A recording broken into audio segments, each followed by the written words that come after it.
What should the Kremlin do if the US actually manages to push through a peace agreement? The answer is simple. Lie and say it was a great victory and the end of the so-called special military operation. The Institute for the Study of War has published data on how the Russian leadership is preparing for the elections in September. For them, the war itself is the main pre-election marker. However, February of this year turned out to be abnormal for Russian strategists. Ukrainian counterattacks not only stabilized the front, but also forced the enemy into a deep defensive position. Today, we will talk about how Ukraine's real successes at the front are destroying the virtual victories of Russian propaganda. But is peace really near? Russia has now determined the key strategic scenarios for the upcoming State Duma elections, which are set for this September. All of these outcomes are, in one way or another, closely tied to the ongoing Russian-Ukrainian war. And they differ only in the specific degree of military success achieved by Russia.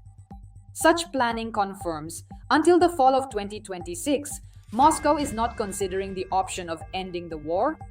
If, however, the US somehow pushes through a peace agreement, the Kremlin is confident it will present it to Russians as an absolute victory. This is stated in a report by the Institute for the Study of War. According to analysts, the Kremlin plans to fight against Ukraine until the fall and then decide what to do based on the situation. Insider information from the Kremlin indicates that Russia's top leadership expects the Russian-Ukrainian war to last at least until September of this year, when elections to the State Duma will be held in Russia. Thus, analysts note that according to a publication in one of the Russian Telegram channels specializing in Kremlin insider affairs, it became known that the Russian presidential administration held a seminar for vice governors responsible for domestic policy in order to determine key scenarios related to the upcoming elections. And it was stated there that election planning would be focused on Russia's progress in the full-scale invasion of Ukraine. An insider source claimed that the presidential administration outlined 3 scenarios, all of which revolve around the idea that the war will still be ongoing at the time of the elections. However, the scenarios varied in the extent to which Russia had achieved strategic success in the war or encountered pressure that required much greater public support for the conflict. The source claimed that the most likely scenario was one in which the current wartime dynamics persisted and the military and economic spheres did not require radical changes, the analysts noted. The analysts added that the information from this source echoes data they have already recorded in their reports. Recently, experts have observed similar reports about the Kremlin's efforts to incorporate the protracted war into its political agenda ahead of the upcoming elections, specifically regarding support for candidates who strongly back the war, as well as targeted media campaigns focused on military efforts as a marker of national unity.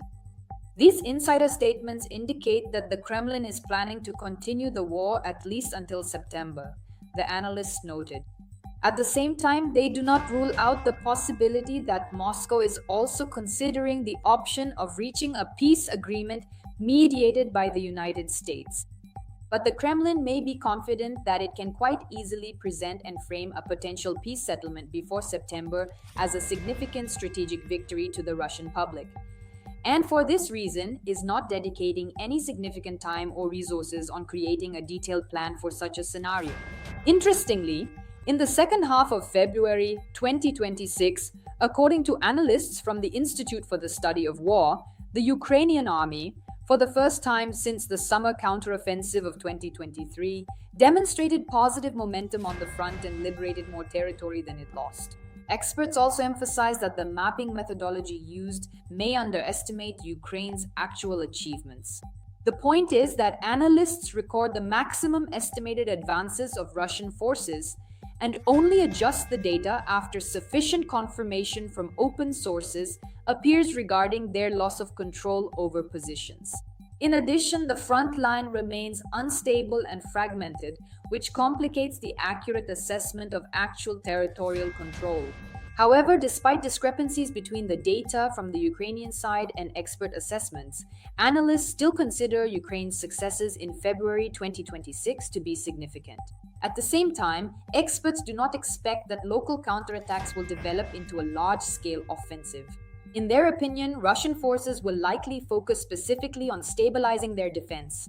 But analysts note that the recent advances of the Ukrainian army have disrupted Russia's plans to prepare for the spring-summer campaign of 2026 and will force Russian troops to first strengthen their defensive lines before making any attempts to regain lost positions.